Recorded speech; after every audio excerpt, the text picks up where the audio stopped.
ลักษณะการพูดของตถาคตพูดอย่างไรไม่สร้างทุกข์แก่ใครปฐมธรรมพุทธวจนะคำสอนจากพระโอษฐ์พระพุทธเจ้าในท้ายคลิปครับผมได้สรุปหลักการพูดตามคำสอนของพระพุทธเจ้าว่าคำพูดแบบไหนที่เรียกว่าวาจาสุภาษิตไม่ใช่แค่การพูดความจริงนะครับแต่คือต้องพูดให้ถูกเวลามีประโยชน์และพูดด้วยเมตตาจิตภิกษุทั้งหลายวาจาอันประกอบด้วยองค์5ประการเป็นวาจาสุภาษิตไม่เป็นวาจาทุภาษิตเป็นวาจาไม่มีโทษและวินยูชนไม่ติเตียนองค์5ประการอย่างไรเล่า5ประการคือ 1. กล่าวแล้วควรแก่เวลา 2. กล่าวแล้วตามสัตย์จริง 3. กล่าวแล้วอย่างอ่อนหวาน 4. กล่าวแล้วอย่างประกอบด้วยประโยชน์ 5. กล่าวแล้วด้วยเมตตาจิตภิกษุทั้งหลายวาจาอันประกอบด้วยองค์5ประการเหล่านี้แลเป็นวาจาสุภาษิตไม่เป็นวาจาทุพภาษิตเป็นวาจาไม่มีโทษและวินยูชนไม่ติเตียนพระพุทธเจ้าทรงสอนว่าคำพูดที่ดีไม่ใช่แค่การพูดจริงเพียงอย่างเดียวครับแต่ต้องมีครบทั้ง5อย่างครับ 1. พูดถูกเวลา 2. พูดเรื่องจริง 3. พูดดีไม่ทำร้ายจิตใจ 4. พูดแล้วมีประโยชน์ 5. พูดด้วยความหวังดี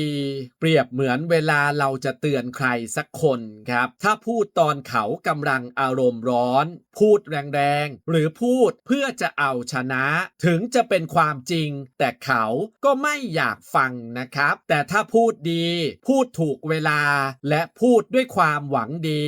คำพูดนั้นจะช่วยคนได้และไม่ทำร้ายใครครับลักษณะการพูดของตถาคตราชกุมารตถาคตรู้ชัดซึ่งวาจาใดอันไม่จริงไม่แท้ไม่ประกอบด้วยประโยชน์และไม่เป็นที่รักที่พึงใจของผู้อื่นตถาคตย่อมไม่กล่าววาจานั้นตถาคตรู้ชัดซึ่งวาจาใด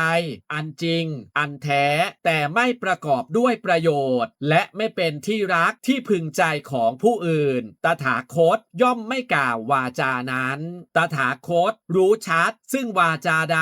อันจริงอันแท้ประกอบด้วยประโยชน์แต่ไม่เป็นที่รักที่พึงใจ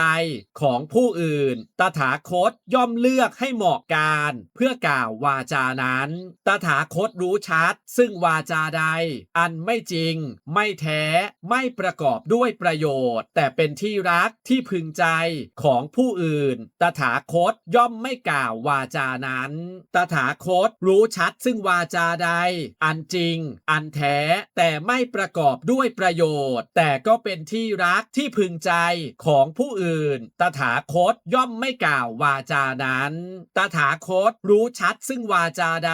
อันจริงอันแท้ประกอบด้วยประโยชน์และเป็นที่รักที่พึงใจของผู้อื่นตถาคตย่อมเป็นผู้รู้จักกาละที่เหมาะเพื่อกล่าววาจานั้นพระพุทธเจ้าทรงสอนว่าไม่ใช่ทุกเรื่องนะครับที่จะพูดได้และควรพูดถ้าพูดแล้วไม่จริงไม่มีประโยชน์หรือพูดเอาใจคนแต่ไม่ช่วยอะไร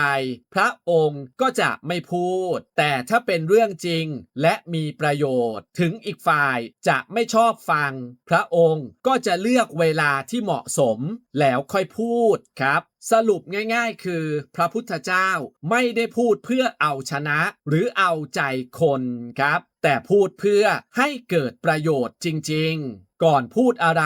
ลองถามตัวเอง5อย่างนี้นะครับ 1. จริงไหม 2. จำเป็นไหม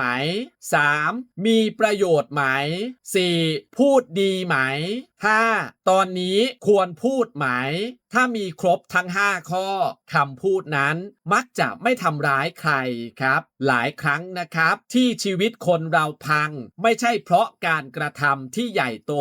แต่พังเพราะคำพูดเล็กๆที่พูดโดยไม่ทันระวังจิตใจของตัวเองอย่าลืมกดติดตามช่องสรุปสั้นคำสอนพระพุทธเจ้าโดยผมเอ็กซ์ต้าสวัสดีครับ